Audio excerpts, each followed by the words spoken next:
Good afternoon. We will call the November FM Diversion Authority Board of Directors meeting to order. First item we have is roll call of the members. Mayor Carlson. Mayor Dardis. Here. Mayor Mahoney. Here. Mr. Peterson. I'm here. Mr. Hendrickson. Here. Mr. Pepcorn. Here. Mr. Ebinger. Here. Ms. Kolpak. Mr. Campbell. Here. Mrs. Sherling. Here. Mr. Grimberg. Here. Mr. Steen. Here. And Mr. Salzwald. Here. Quorum is present. Next up is approval of the minutes. Do I have a motion? So move. Second. Second. Any discussion? All those in favor signify by saying aye. Aye. Pose same sign, motion carries. Approval of order of the agenda. I believe this motion will also need to accommodate under the consent agenda, tabling 4C2 to the December Diversion Authority meeting. Do I have a motion? So moved. Second. Discussion? Hearing none. In favor signify by saying aye. Aye. Pose same side, motion carries. Now we'll have a motion on the consent agenda. What are your wishes? Move to approve. Is there a second? Second. Been moved and seconded. Discussion? Hearing none, we'll take the roll on approval of the consent agenda. Mayor Dardis. Yes. Mayor Mahoney. Aye. Mr. Peterson. Yes. Mr. Hendrickson. Aye. Mr. Pepcorn. Aye. Mr. Ebinger. Aye. Mr. Campbell. Yes. Mrs. Sherling. Yes. Mr. Grimberg. Aye. Mr. Steen. Aye. And Mr. Salzwald. Aye. That is everyone. Thank you. Moving on then to the regular agenda, item 5, co-executive director update. And members, I was reminded if you have a question, make sure your microphone is close so that everything is picked up accordingly, just as a gentle reminder. Mr. Chair, members of the Diversion Authority Board, I'm not the co-deputy executive directors, but I did draft the employment agreement, and so they asked that I would come up and provide an overview of the draft or the final employment agreement with Mr. Jason Benson. Over the course of the last month, based upon the direction given by the Diversion Authority Board, I worked with the co-deputy executive directors and counsel for Mr. Benson, and we finalized the employment agreement. The draft that was initially in the packet is very close to the final agreement. I thought I'd just briefly cover off some of the high-level issues just for the board's awareness. Mr. Benson has already signed the agreement, so if the board so chooses to approve the agreement today, it would be final and we would send him a final copy. Just briefly, it is what the agreement does provide that it was at-will employment. It does outline specific job duties. One thing that is really important to note in section 3.02 is I did add in the operational policies as drafted by and adopted by this board regarding the governance, along with providing the chair regular weekly updates to monitor the performance of the executive director, and also to make sure that this board's direction was being implemented, to make that clear, and also that there would be travel requests would be approved by the chair and vice chair in accordance with the governance policies. Once again, it was just to match up the governance policies. Another change is in the term section. It is an agreement that has a one-year term that just automatically renews each and every year. If for whatever reason the board decided that you did not want to renew the agreement, you would simply provide a 90-day notice and you could get out of the agreement. I thought this was a better way to handle having an automatically renewing term unless the board so decided to not renew the term. The salary that is provided is $220,000 per year. The cost of living adjustments will be determined by the Cass County policy or the applicable policy that's drafted by this or adopted by this board, reflecting the discussions the board has had about having a cost or a salary survey and then determining what those COLAs would look like. So it really gives you the option. The default is the Cass County cost of living adjustment or the other cost of living formula that's adopted by this board. We did in here, and I did also recognize an expense section.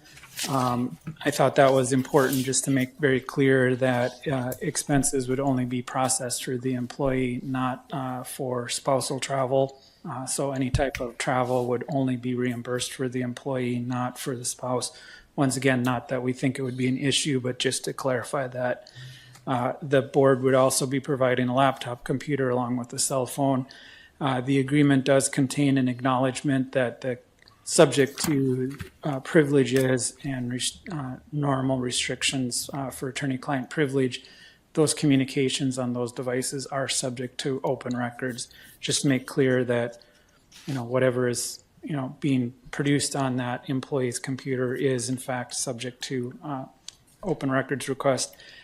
The evaluation section has also been modified to be more closely modeled after the evaluation process that was adopted by the board through the governance procedure. Just at a brief overview, the chair, vice chair, and the Cass County HR director will be providing conducting the annual evaluation of the executive director. And it's modeled after the operational expectations that were adopted by the board.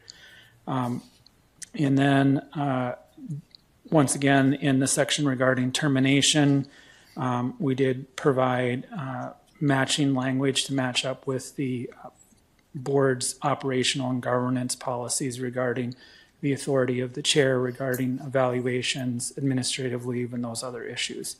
And so, once again, Mr. Benson and his attorney have both reviewed the agreement.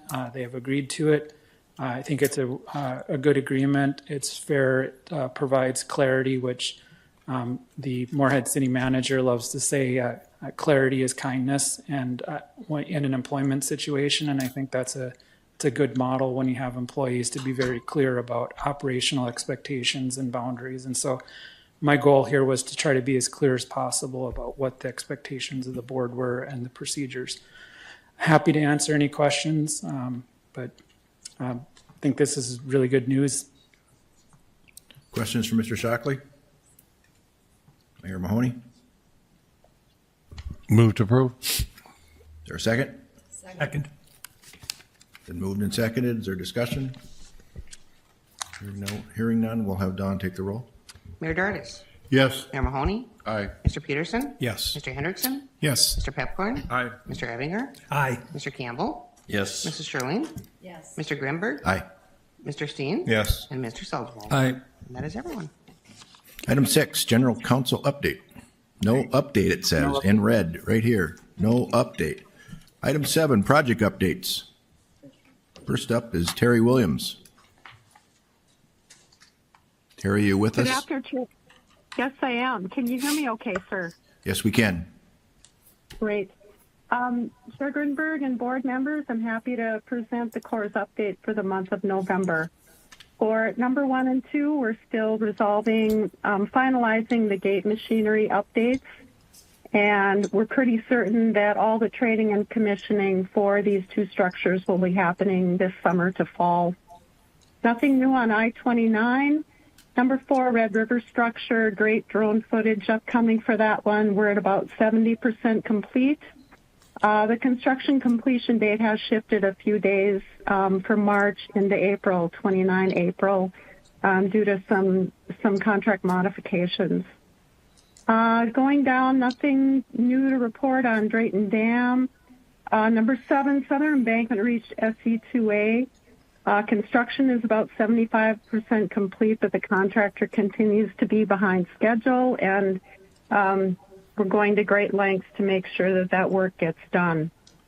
On to number 8, all of our 24 contract awards, the OHB ring levy is closer to 50% complete now. They did accomplish a lot with respect to getting the new storm sewer in. Reach 1B, 23% complete. SE2B, this is the big, large reach. We're about 37% complete as of today. Everybody be happy to know that County Road 16 should be open for winter traffic on or before 1 December. For our first forest mitigation contractors pretty much shutting down for the rest of the season. SC4, we're at about 4% complete. Big news, our FY25 contract awards, we have both SC3 and SC5 out for bids. SC3, the bid opening moved out a couple days. We're now opening bids on 21 November, so next week. And SC5, the bid opening is currently scheduled for 5 December. That moved out a couple days too to answer some contractor questions. And another contract we have planned for this year, this coming year, is our second forest mitigation contract, which should be advertised in December. With that, I'd love to stand for questions. Questions? Hearing none. Thank you, Terry. Thank you. Have a wonderful Thanksgiving. Chris.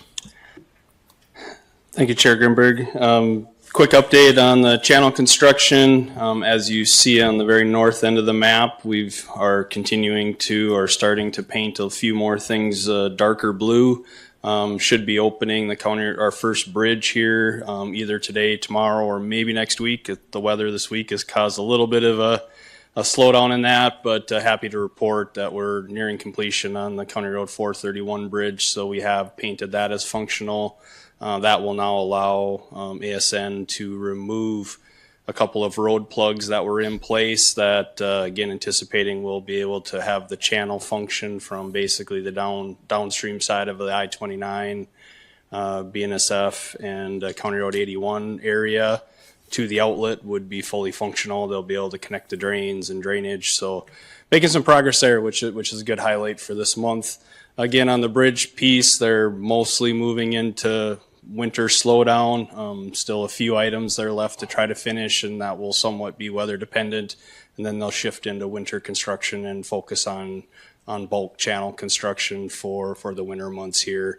And then when weather permits, they would continue to work on the bridges and the other major structures. So with that, I stand for any questions you might have related to the construction update.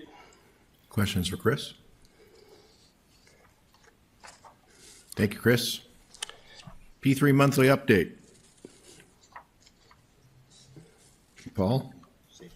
Real quick, I'll maybe give, I think the safety was the next one, Chair, so I'll give that quick and then we'll get Paul up here. Nothing much to report on the safety side. Again, a good month in October. We just, if you are tracking and noting the totals on there was an audit done of their entire safety program, so there were a few numbers that shifted around on the charts.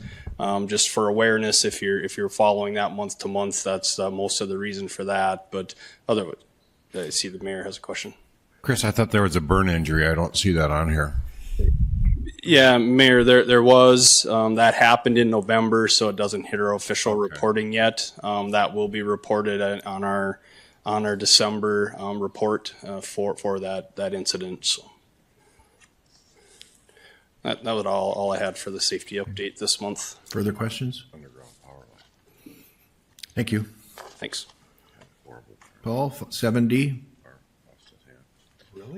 So on the P3, I won't reiterate what Chris just said. The first page that is in front of you is the construction update, so we'll just let that be as is.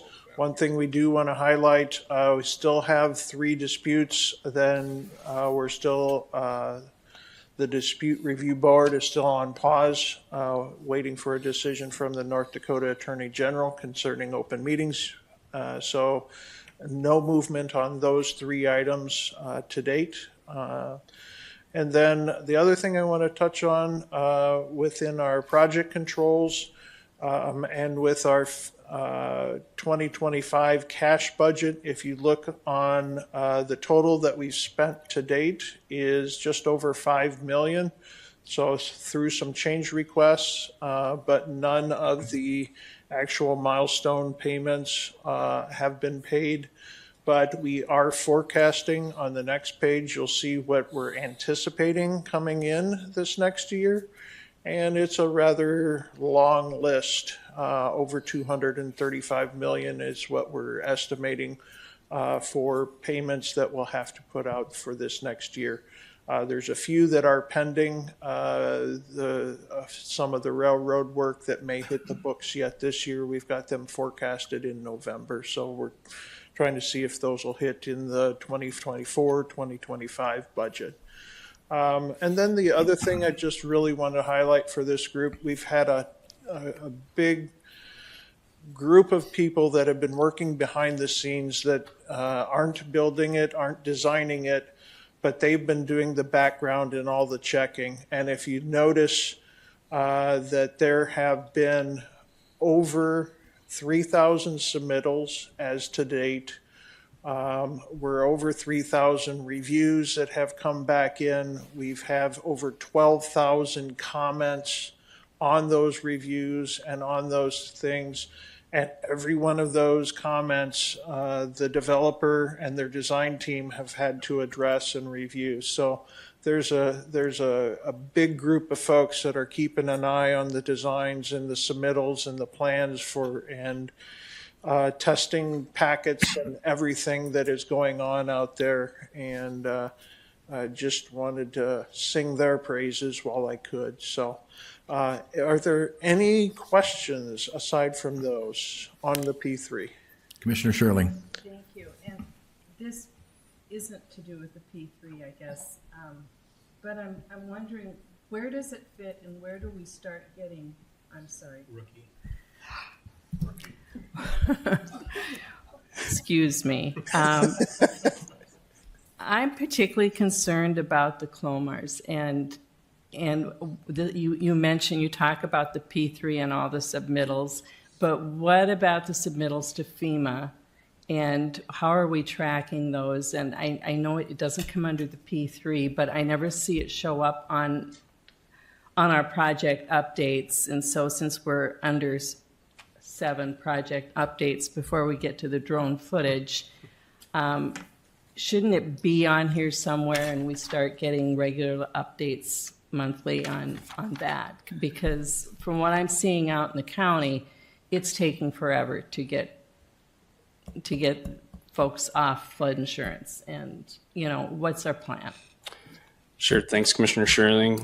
Chair Grimberg, we are continuing to meet with FEMA. We are very much in a data gathering phase, and so far it's been very technical. We've been putting together our schedule with them and also getting all the information that they're asking for and sorting out how to bundle that. Just to give the board an update, we have had 2 sit-down face-to-face meetings with FEMA. We are intending to continue that cadence of having 2 of those sit-down meetings each year. The next one would be sometime in the first quarter of next year. In the March timeframe is generally what we have laid out. We have working groups set up where we are meeting with the FEMA review team now and working on, again, the criteria and the things we're working towards is trying to accelerate the ability to review our technical information. We've had meetings with our developer group and with the Army Corps of Engineers to start to assemble as much of the as-built information as we possibly can for the project as early as we possibly can to continue to feed that into the FEMA system. So right now, the schedules haven't changed from what we've been reporting.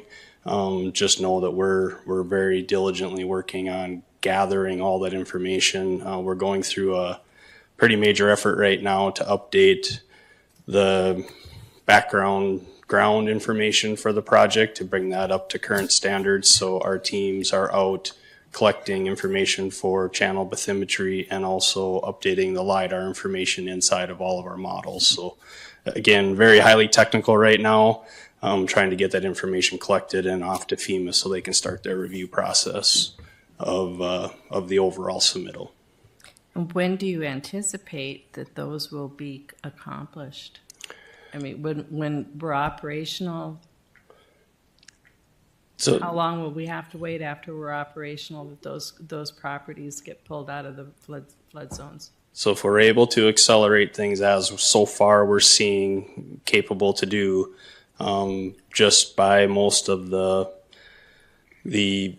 law and required review periods that occur after we're operational, we're anticipating by 2030 we would be able to be certified.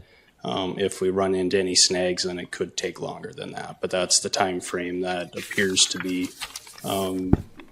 most likely according to the schedules that we're seeing today.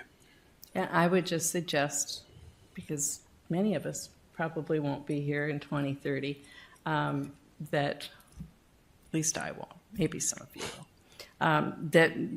that you keep this board really informed tightly on this as we move forward, because I know FEMA has, when we were in the old city hall, they came and made some threats and some promises to this board, and we have followed through. And, you know, if we need to get our federal delegates to help us, I'm sure that you know, could be quite possible. So I really want to keep on top of this. This is what we promised our taxpayers, that their sales tax was going to help them with, not paying flood insurance. So let's just make sure that we keep our eye on that ball.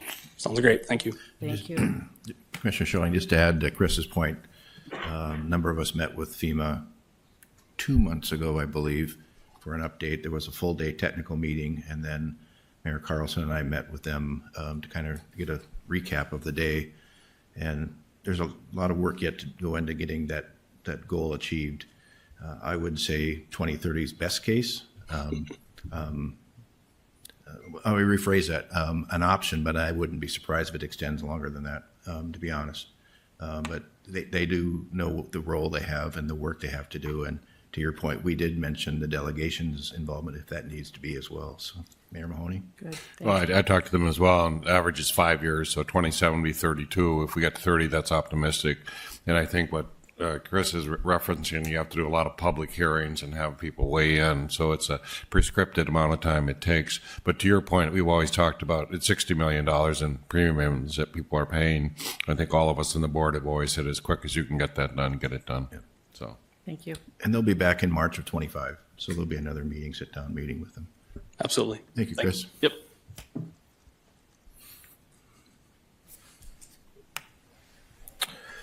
Uh, 7E. Some FM area diversion construction sites are shutting down for winter, but the project still had some notable progress. I'm Tom Fuchs, Senior Construction Manager for the Metro Flood Diversion Authority, with this month's construction update.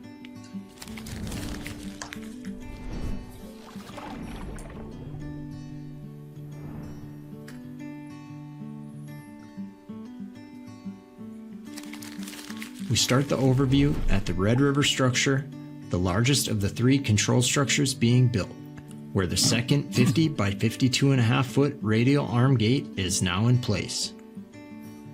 This month, deliveries of the 3rd and final gate began. All of the deliveries are expected to arrive in the coming weeks and then be assembled on site before being installed in Bay Number 3. Ames Construction, the U.S. Army Corps of Engineers contractor at the site, has begun excavating the borrow ditch near the westerly connection to the Red River, while also forming and placing concrete on the flood walls east and west of the structure. They also began driving piling and placing stabilization slabs beneath the west slope protection slab on the structure's upstream side. All that work brought the Red River structure to about 70% completion.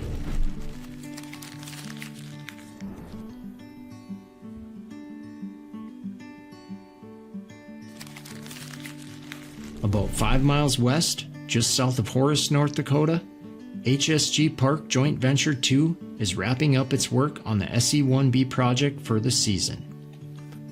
They are constructing a short stretch of the southern embankment, which will stretch from the diversion inlet structure to the SE2A embankment reach. Nearby, we can see portions of completed roadway embankments that were constructed earlier this year in preparation for a new 3-legged roundabout that will form the future intersection of County Roads 16 and 17.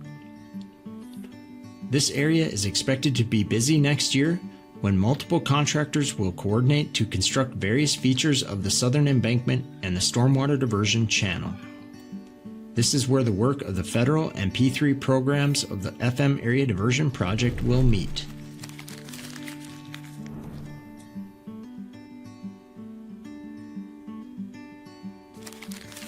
Just a couple of miles north and west, in Reach 13 of the Stormwater Diversion Channel, ASN Constructors has continued with a lot of excavation. They moved more than 1 million cubic yards of material this month, bringing the total close to 29 of the 45 million cubic yards that needs to be moved. As winter sets in, levee embankment work will taper off, but crews will continue excavating the main channel, focusing on reaches 10 through 13, which are on the southern end.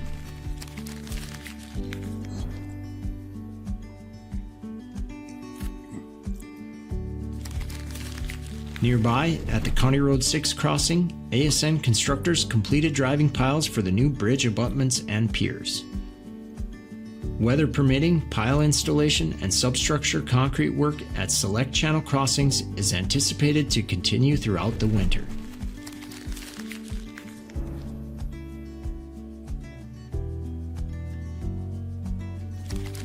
As we move north and west of the FM Metro to the Maple River Aqueduct, we can see piling and concrete work continuing as well. With the north flume wall substantially complete, crews have shifted focus to the structure's south flume wall. Work continues at the structure's adjacent wing walls as well. More than 9 miles of H-pile will be installed to support and anchor various components of the Maple River Aqueduct flume and conduit structure.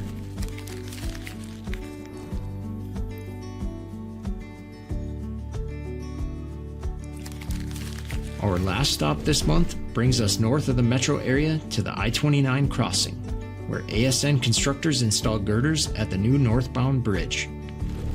At both the I-29 and I-94 crossings, 4 lanes of traffic will be maintained on the completed bypasses through the winter, and work will resume in the spring. Follow along with the continued process during the winter months by following us on social media and subscribing to our monthly newsletter, The Diversion Current.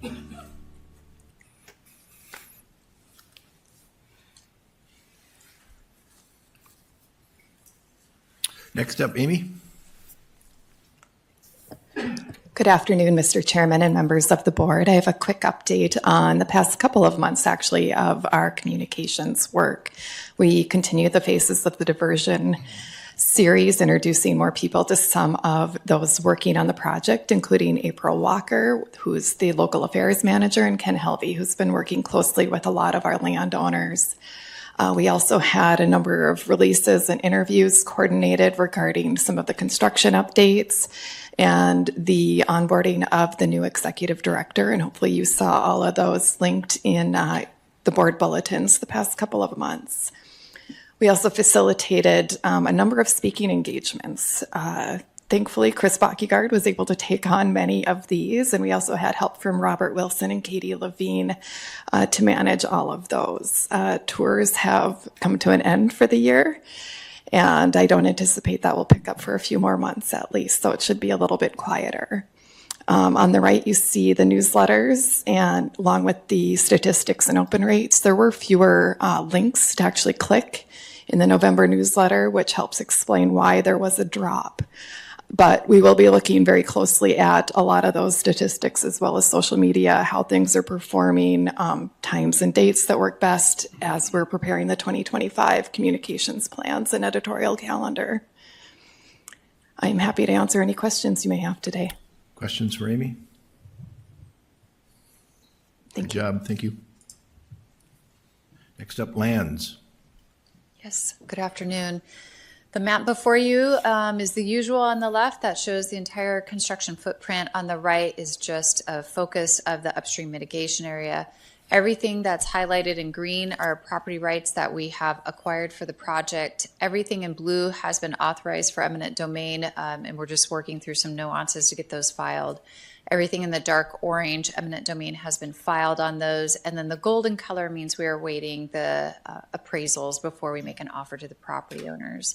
On the next slide, you can see within the construction footprint, those ones that are that 3% or 2.5% sitting there, those are over on SE4 and SE5. We've gone ahead, we've acquired the necessary property rights through the necessity hearings. However, we need to go through and have a hearing with the commissioners to determine just compensation. So we don't technically consider those closed until we go through that hearing process. In the UMA then, we have just over 55%, so it's up almost 1% over last month. On the next slide, you can see more specifically then, no change on the southern embankment, the upstream area, and then the environmental monitoring easements.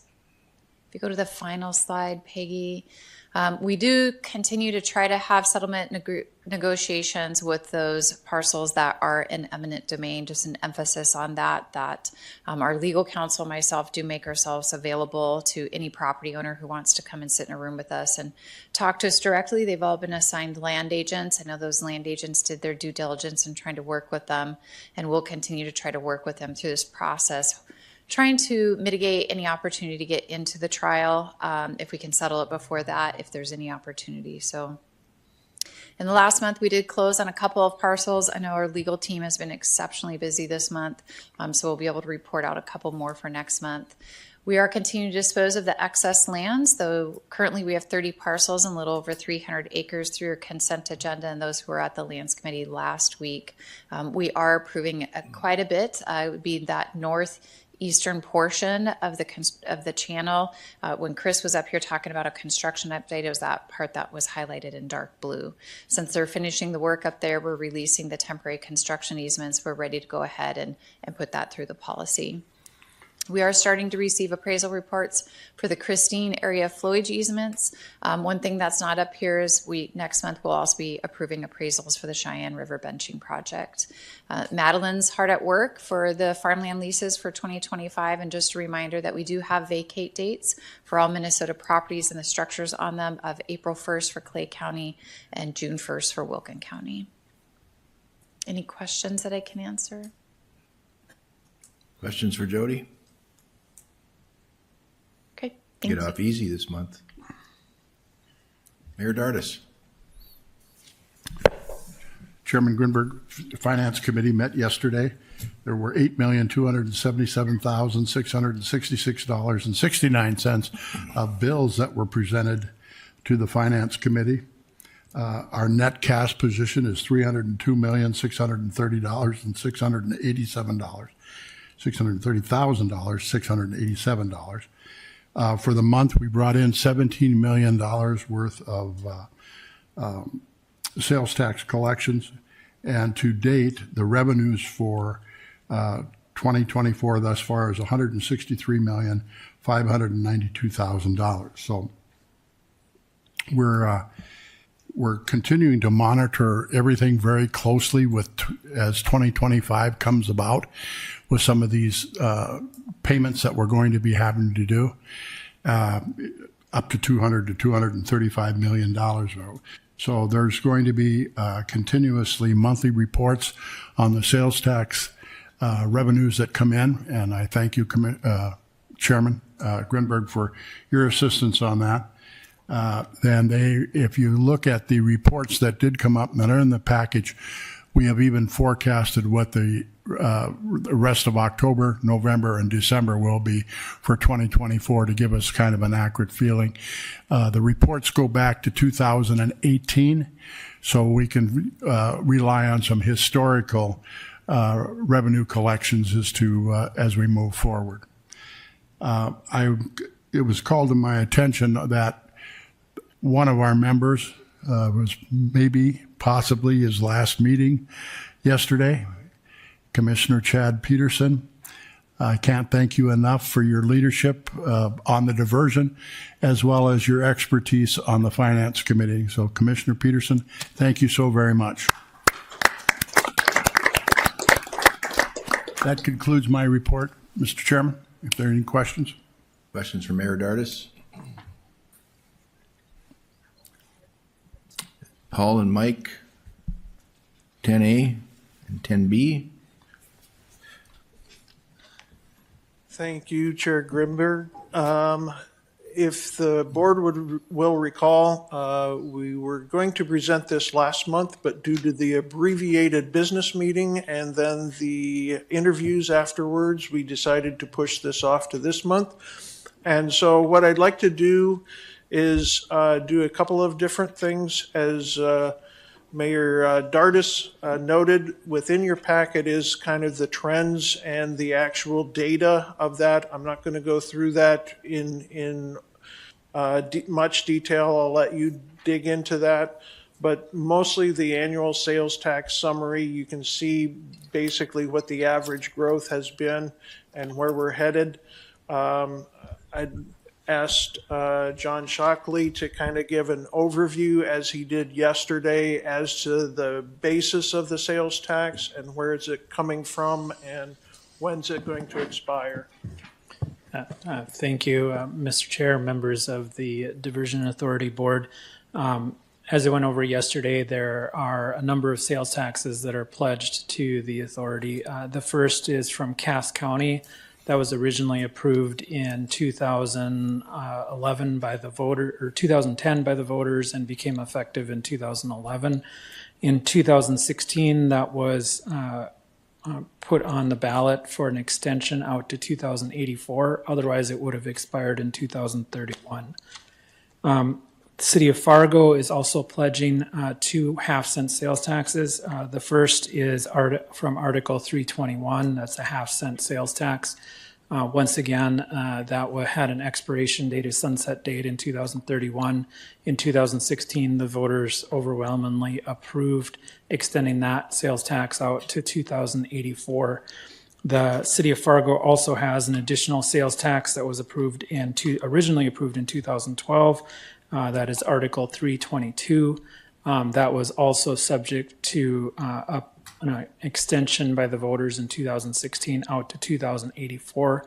Combine that as 1.5 cent sales tax that has been pledged through its sunset date to the repayment of the debt on the project, or until such time as the debt is repaid. You'll recall that the authority has taken out debt through US EPA WIFIA that provides a very low cost interest. In today's world, it's incredibly low. It's at 2.08% interest, which I don't believe that we'll see that in the foreseeable future, those types of interest rates again. And that is used to pay, in addition, the SRF loan and some of the other sales taxes. In addition, the City of Fargo has pledged 1/4 of its 1 cent infrastructure sales tax. That is Article 320 of the City Code. That is anticipated to sunset in 2028 unless a decision is made to submit that 1 cent sales tax to the voters by the City of Fargo for an extension.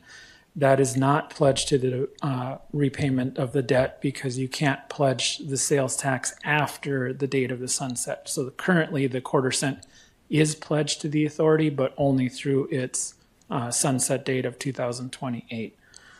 Happy to answer any other questions. Here, just kind of tag teaming with Paul. So, Questions? So the question becomes, and what I wanted to touch on here quickly is, how do we use this data? How do we utilize sales tax? Numbers are good, but what does it actually mean? If you look at our cash budget and our proposed cash budget, every year our basis of the cash budget, if you could scroll to the bottom, Peggy, the funding resources and the funding sources, the top 2 lines of that are sales tax and our projected revenues through those sales taxes. And up until this year, every year we've basically used that as part of our cap, that our spending was capped by our funding. So what we had available through our sales tax and then other legacy bonds and the SRF funds, those were our basic income sources.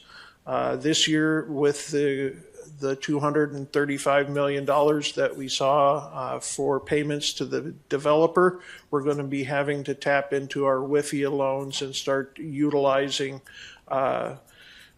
draws on loans, taking out loans that way. So on an annual basis, we've been utilizing the sales fund, sales tax as kind of our cap, as paying our day-to-day expenses, and then also working through the legacy bonds and state funding.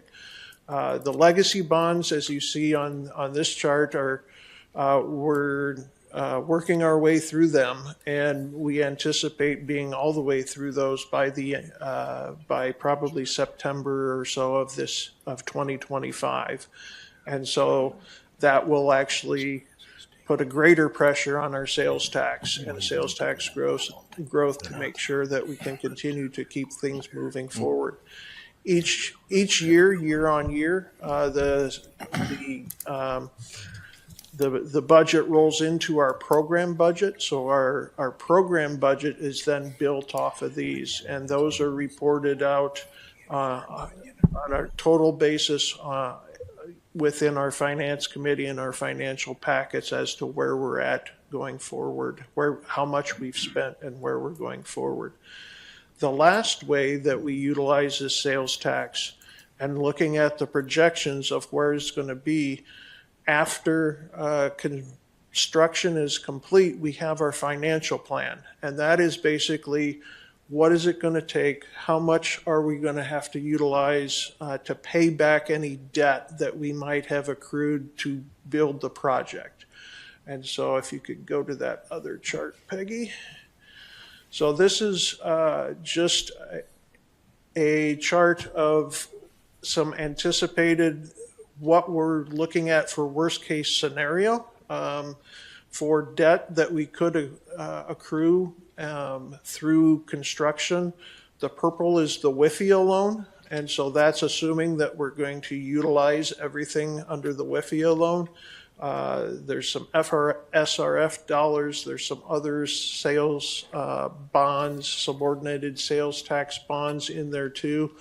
And way back when, we set a goal for the 1.5% sales tax growth, that we were trying to make sure that everything would fit underneath there.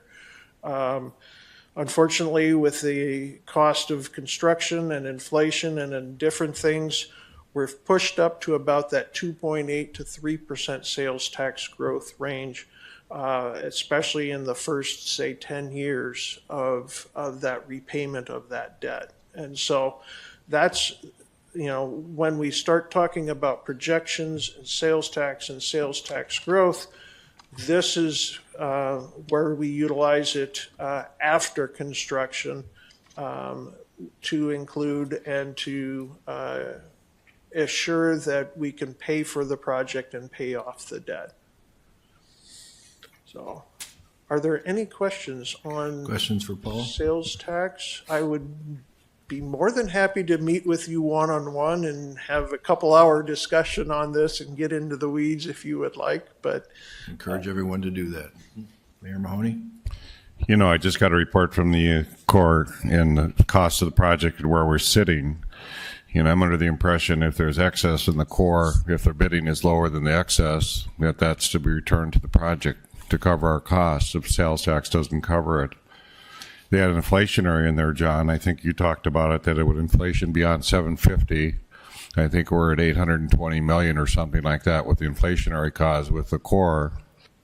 Are we factoring in this model at any time, any money coming back from the Corps? So, Mr. Chair, Mayor Mahoney, so first of all, you're correct. Under the PPA that was negotiated, any funds in excess of core construction costs are supposed to come back to the local non-federal sponsor, which would be the Diversion Authority. That is after all of the construction costs are wrapped up, and they'll be in a cost accounting and some other issues. And so one thing I just want to caution is that even day one after the construction wraps up with the Corps, it may be several years before there's a final cost accounting from the Corps that will determine what that delta is. The PPA does provide a cost escalation figure that will ultimately have to be worked out with the Corps, what that final cost accounting looks like. To the second question, our financial model, going back to what Paul had indicated from a conservative standpoint, we had not taken into account the repayment of the Corps money. One of my fundamental components of building the financial plan was to take a conservative view of how the financial plan would operate. And because we did not know at the time that specific timing of the federal funds, as you can see in the chart, timing is important. If you were to receive $25 or $30 million in 2028 in net present value, that means a lot more than receiving $50 million 10 years later. And so we did not plan that into the financial plan because of just the uncertainty of how much that would look like. And also, when we were planning the financial plan, when we had reached close with the WIFIA loan, recall that the federal portion hadn't been fully funded yet. That occurred after the WIFIA closed, and that was due to the strong efforts of our both the North Dakota congressional team and the Minnesota congressional team, along with the Office of Management and Budget and Core Leadership. So, the other question on that, John, is there's a drain tax that comes in here sometime as well, 27, 28. I'm not sure which year you said that comes in. And there's an O&M that's been discussed as well. Where is that paid out and who is it from? Yeah, great question, Mayor Mahoney. The Diversion Authority has multiple sources of revenue for the O&M that's provided in the financial plan. The excess sales tax that is available after the repayment of debt is first applied to O&M. To supplement the O&M, you have the ability to collect on the drain tax that is imposed as part of the improvement district upon substantial completion of the project. That is also part of the providing funding for the operations and maintenance. And then in addition to that, the Minnesota entities have pledged through Moorhead has pledged its stormwater fees that it collects. Unlike cities on the North Dakota side, the city of Moorhead can collect a stormwater maintenance fee, so they've pledged a portion of that proportionate to their share of the project. And Clay County has also made a pledge that regarding its operations and maintenance requirement, that the collection method of for that hasn't been fully defined yet because there was some thought about potentially working with the Buffalo Red Watershed District regarding its ability to levy a similar type of drain levy tax as on the North Dakota side. It's just my request if we can look at all sources of funding other than sales tax. So what other elements are going to enter into that? I think that would be helpful for the board so we can see some options. Also talking to Susan yesterday, there's some different ways of handling some of our bond payments or different things like that. So would like the finance team to fully look at full options before we talk about a sales tax or something like that. Thank you. And to maybe add on to that question a little bit, when we put together the financial plan as a requirement to achieve the WIFIA financing, we had to have the framework of our operations and maintenance funding in place. And so the maintenance, operation and maintenance funding is in place. We can certainly look for additional sources of revenue and provide that, but there are some already obligated sources and contained within the master indenture of trust. There are some reserve funds that have been built for potential if there was ever a slowdown in sales tax. There's about a year of reserve fund built up for the WIFIA funds and then also for a P3 payment if that's due, but that only lasts a year. And if everything works out perfectly, and I've seen this happen a couple times in sales tax deals, at the end of 25 or 30 years, if you haven't touched that reserve fund, that can be used to make your final debt service payment. What is different about the master indenture of trust, because we were dealing with such large amounts in reserve funds, each year the trustee sweeps that extra interest over to the authority. So in the early years, it didn't make much, like $16 million with interest that 0.025% didn't amount to much, but now that the interest rates are higher, the trustee is sweeping in more interest earnings in back to the authority. And so that's kind of a unique part of the Master Indenture Trust. Once again, like Paul, I'm happy to get into the minute details of the project. Okay. I'll have some additional comments in my closing comments on this topic as well, but for now, we'll go to 10B. Sure. The other item that we deferred from last month is just a request for looking at contracts and what sort of work and who all is under contract and who is all working for the Diversion Authority. And within your packet, you'll see the list. It is quite a lengthy list, 2 pages long. We are touching on a lot of different areas.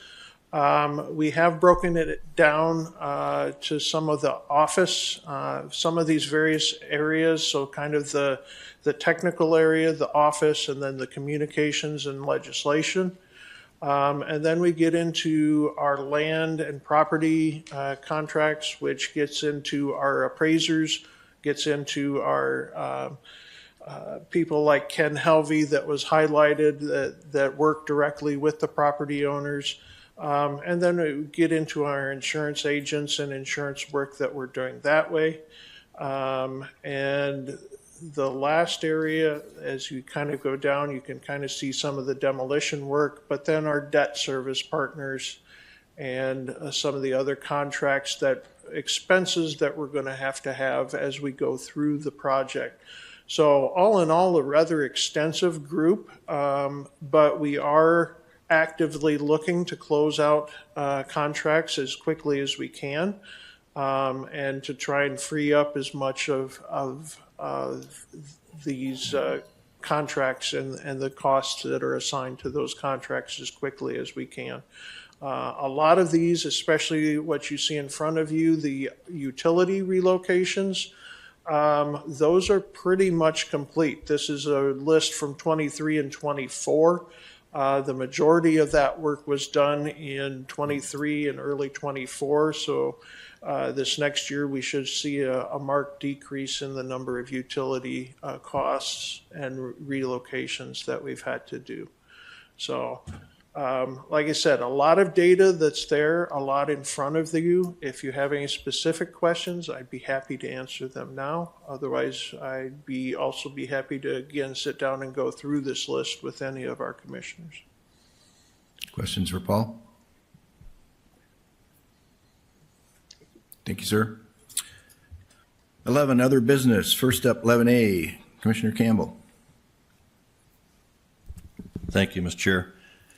In October, as we start moving forward with the Minnesota legislature coming forward and with our request for Minnesota funding on this project, we had asked to meet with Paul and others in setting up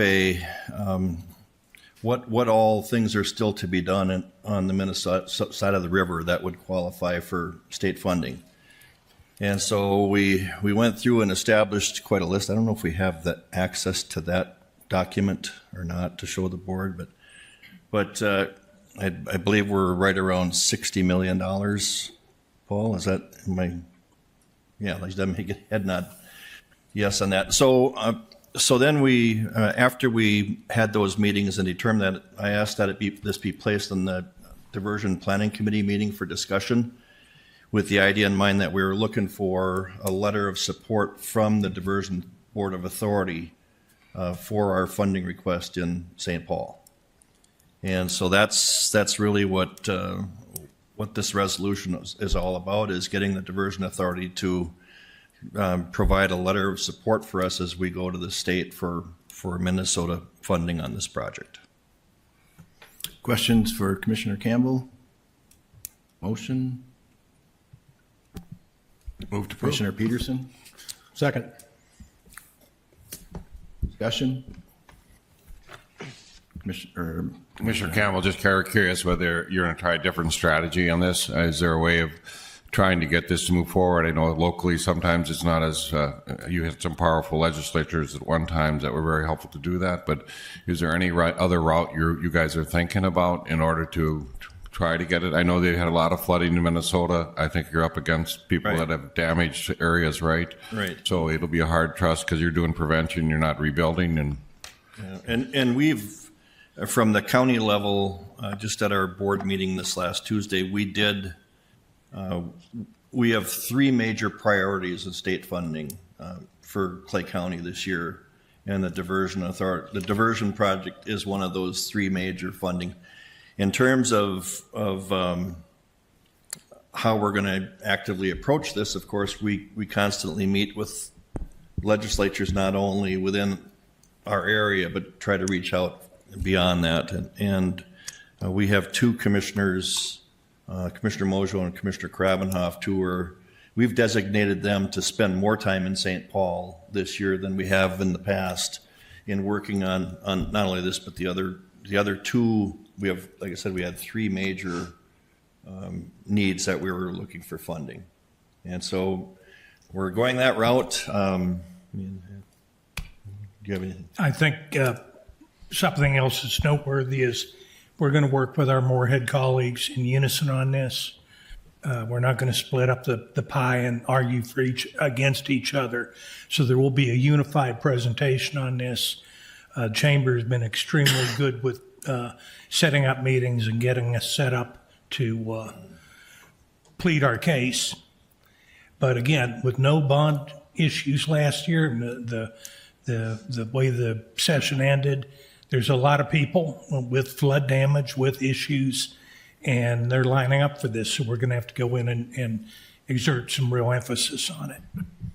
well, I know Chairman Grinberg next year just loves to do legislative issues, so he'll give you a hand on any of this. But strategy worked in North Dakota. We got bonding, so if we could work that vigorously to do that over there, I'd appreciate it. That's what we're looking at. And I will remind you, the footprint that Cass County has in Bismarck's a little different than what Clay County has in St. Paul, but we are getting the point across to them on a lot of things. No, but Dave, you have a $5 billion thing going in there, right?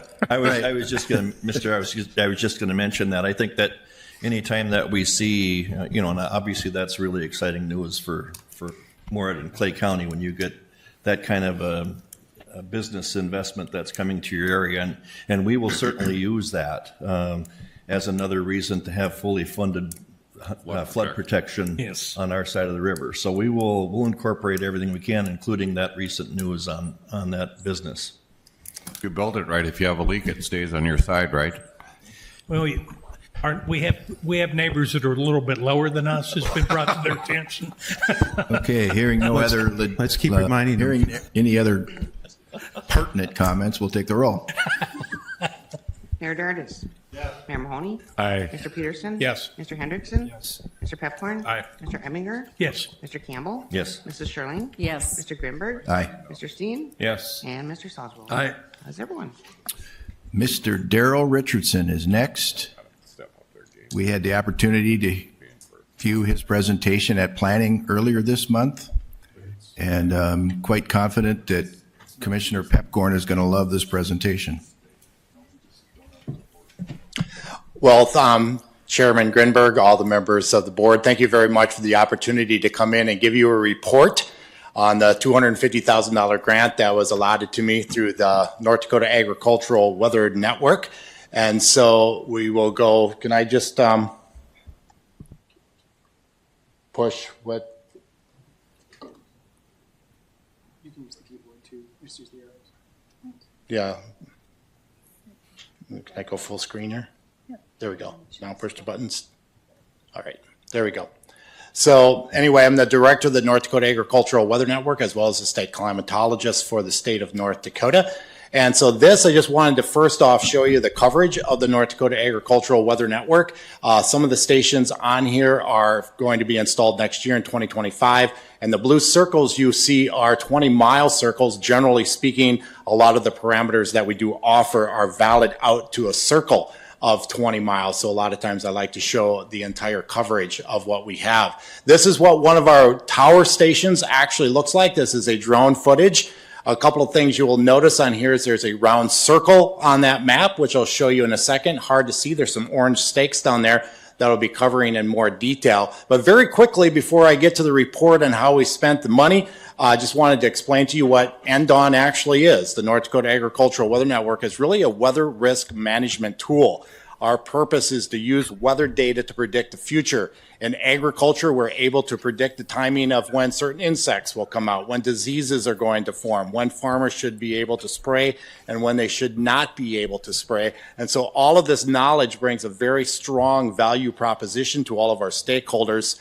And our use extends far beyond agriculture. And one of my purposes here this afternoon is to explain one of those purposes. So here's a close-up view of one of these devices that is inside this little circle surrounded by a fence. And this was a view from Cooperstown just around noon today from one of our cameras. Now, I would be probably disappoint some people if I didn't tell you my current bad joke that I always tell at this point in my talks.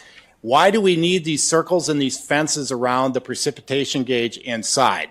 Well, I always tell people that they're in the Century Code in North Dakota and state law in Minnesota. There is a law that explicitly states that all snow must fall horizontally within the state borders. And we learned that very well earlier this week. And so because all of our snow does tend to fall horizontally, those fences around that gauge in the middle actually slows down the wind speed and allows the precipitation to fall inside that gauge. That gauge is actually weighing the precipitation. So if it's in the form of hail, if it's graupel, if it's snow, if it's rain, 1 inch weighs 1 inch, no matter what form it actually comes down. It is very difficult to measure the water equivalency of snow because it wouldn't go into a traditional rain gauge very well. So what this does is it actually weighs that, so we're able to determine the amount of snowfall. These are the NDAWN stations in the city nearby where the $250,000 grant monies from the Diversion Authority Board actually came to for fruition here. And it is 18 cities on here that you will see, 16, apology, and all of them are in North Dakota except the ones mentioned in Minnesota.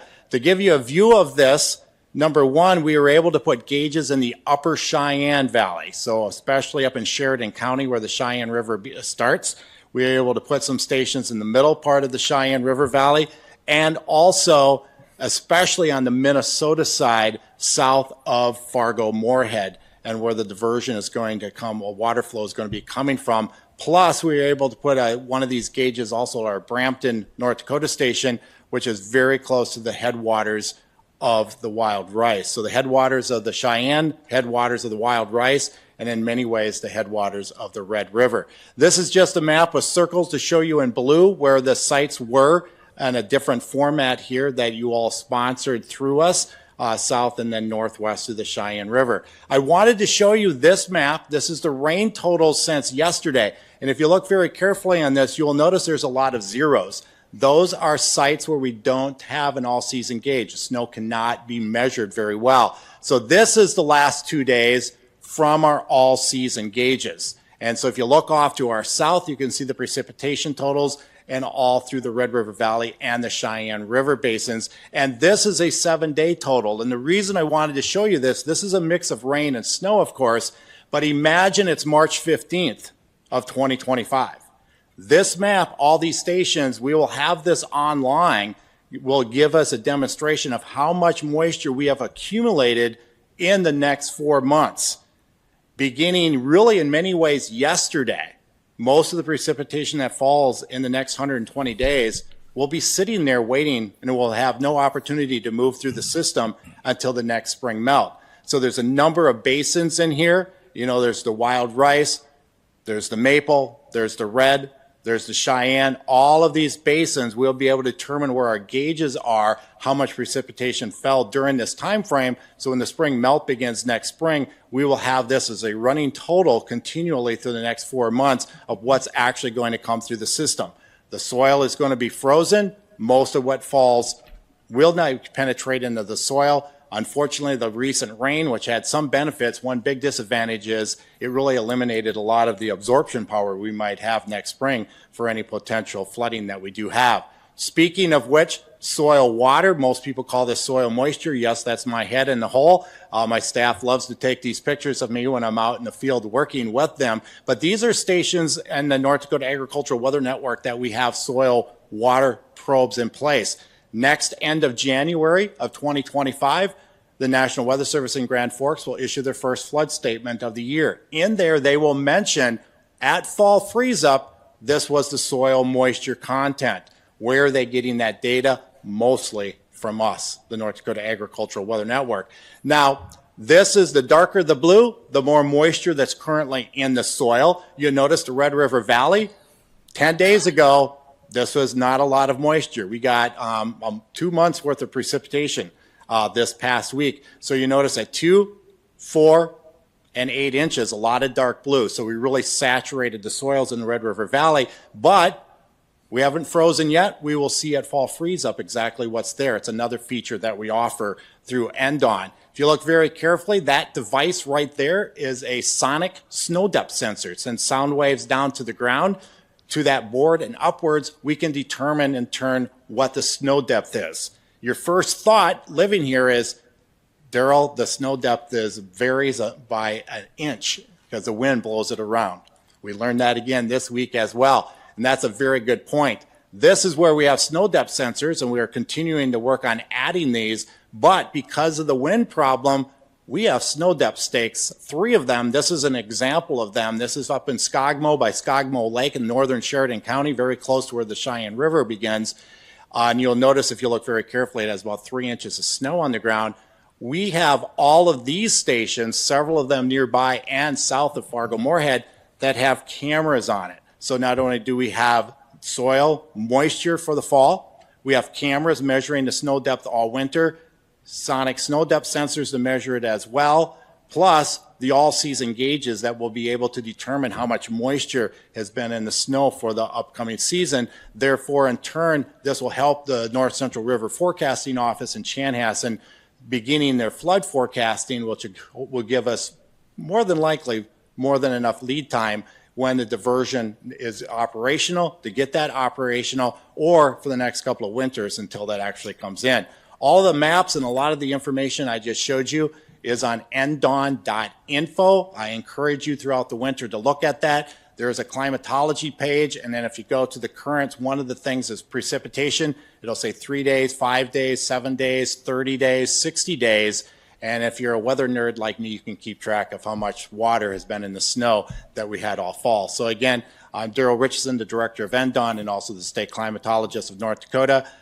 Chairman Grinberg, any members of the board, I'd be happy to answer any questions at this time.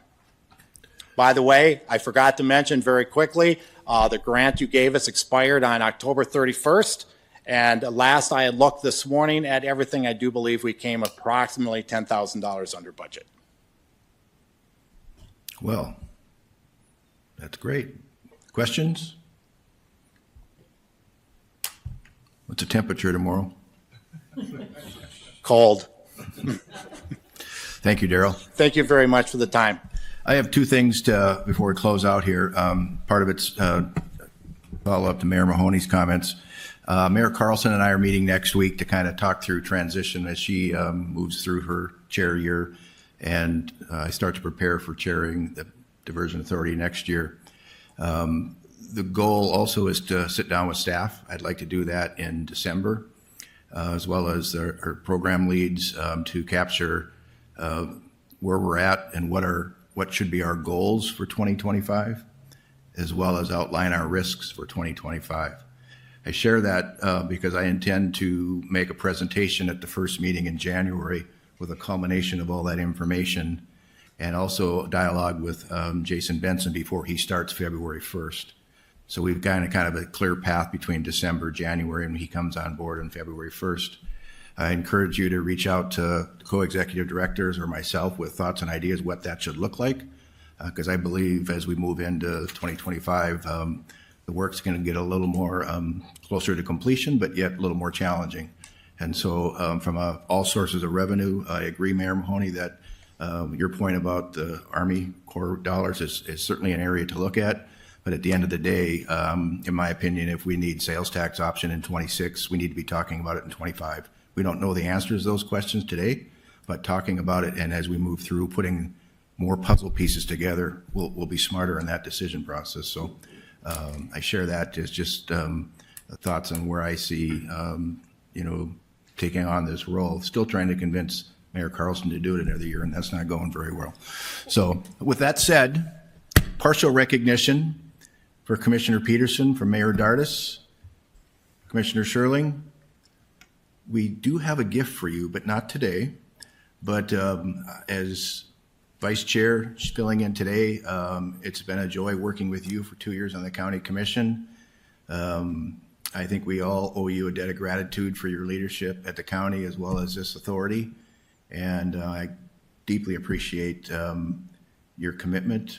I believe other authority members would like to share some words as well, and we'd like to hear from you because you've made a difference and made a real impact. So I'll open it up for other comments from members. You both have been excellent members of the commission in helping us get to where we are today. And I know, Mary, you're the one who first started us as the executive director and just transitioning to that, and the trials and tribulations you personally went through during that time, in which some of us took barbs. You took quite a few barbs at public meetings, so I really appreciate that. And people like to give Chad a hard time, but his heart has always been in this project and really has helped it to advance it to where it is. It's hard to see people who have been with the project from the beginning almost that now you're going off the board. But I don't think we'd be where we are today if we hadn't had your leadership and being on the board and helping us get over the hurdles. And Tony and I talked about this. It's not often you're on the board where oftentimes the vote is 13-zip because we all agree with where we're headed. And we all, as different political venues that we represent, it's important that the goal is the flood protection, and we've carried that. And I think, Mary, the other thing you did, you've always been polite to people, and you took some barbs one time in which you smiled and were polite, but very much appreciate that. Chad, you probably didn't smile as much and polite, but you at least made your point, so thank you both.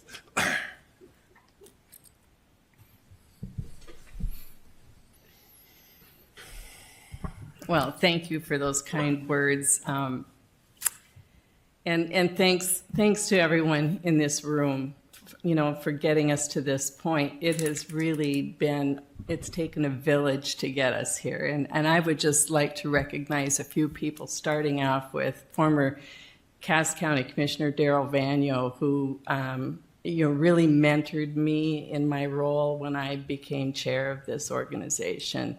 There's a lot of moving parts and a lot of players, and he was instrumental in showing me the ropes and who I needed to talk to, and that really kind of kicked it off for me.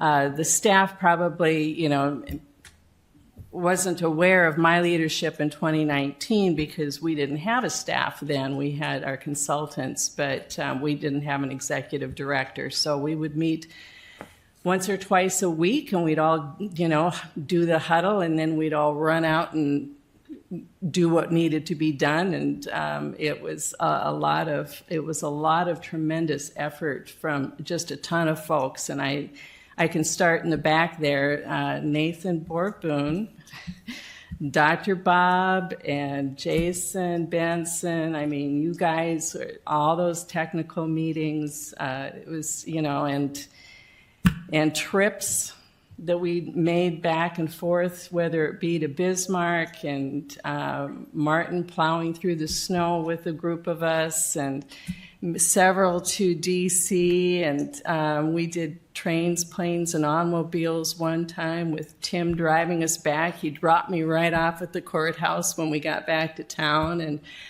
that was a pretty interesting trip on ice coming back from Minneapolis. Just so many memories of how all the efforts that went in, Martin Nichols, John Shockley. When I was chair, we resolved our legal issues. We got our DNR permit. We got federal funding. The list goes on, but I'll tell you, every time we would get over a hurdle, there'd be another one that was thrown in our way. You talk about the meetings that we went to. I could thank the Sheriff's Department for being there, and they were needed there. It was, we had some parking lot incidences with the Clay County Commission and I will tell you, at all of those meetings, the person that was there by my side every single time was Eric Dodds, and I can't thank him enough for all the hard work he's done on this project that people maybe don't realize. The hard work that he has put into behind the scenes. And of course, Jody Smith has really worked hard on getting us the lands acquisitions in the last few years. And her and Eric's team have really, really worked hard on that. And I would just, in addition to this whole group that's put this together, I think one other thing that we can really feel proud about is that the framework that this organization has laid down for us to do other work, such as the Triple RDC, which is moving along now. And they were really stuck for a while, and we took what we'd already done and done successfully and just transferred it to another project. So, and we're such a unique community that we span 2 states and 2 counties and 2 cities. And so I think we all deserve credit for all the hard work everyone's done. And Mayor Dardis, thank you for joining us on this board as well. So at any rate, thank you all. I'm going to miss it. I'm looking forward to a big flood in 2030-ish when we can just sit back and relax and have a glass of wine.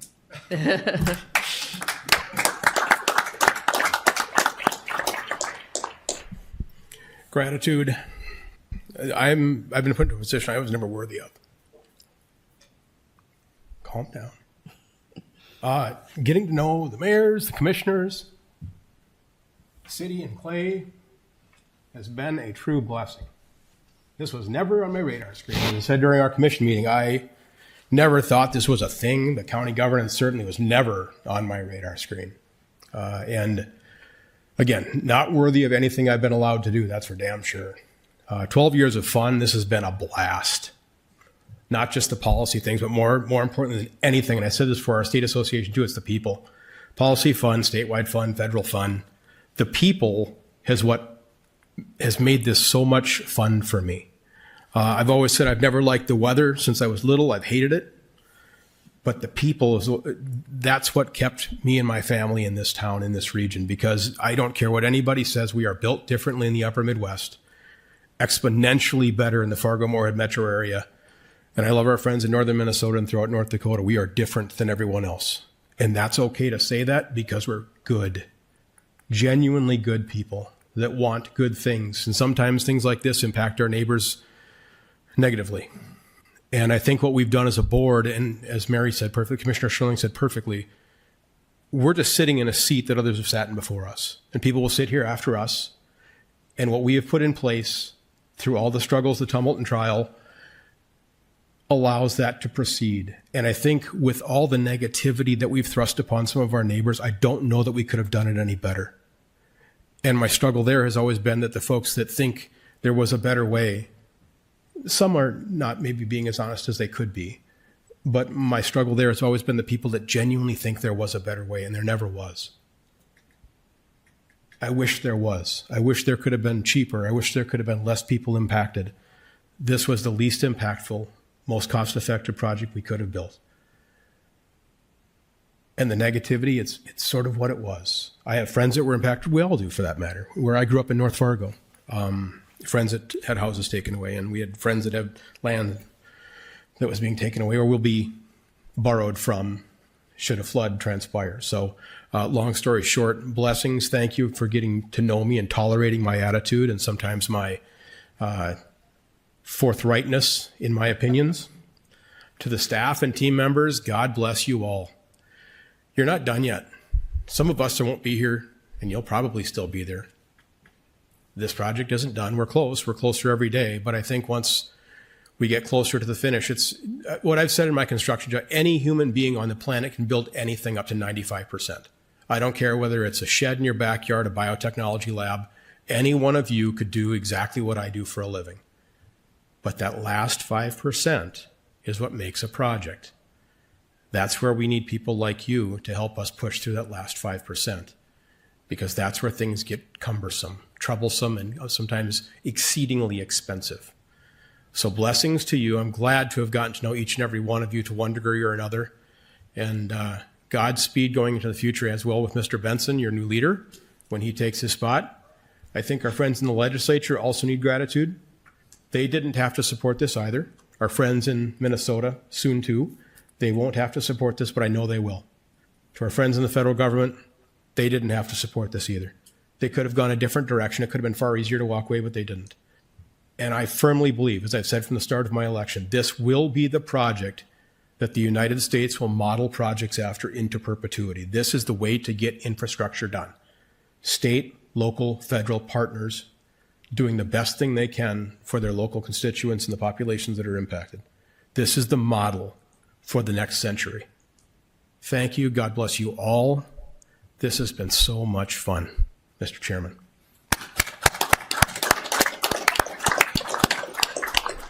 We are adjourned.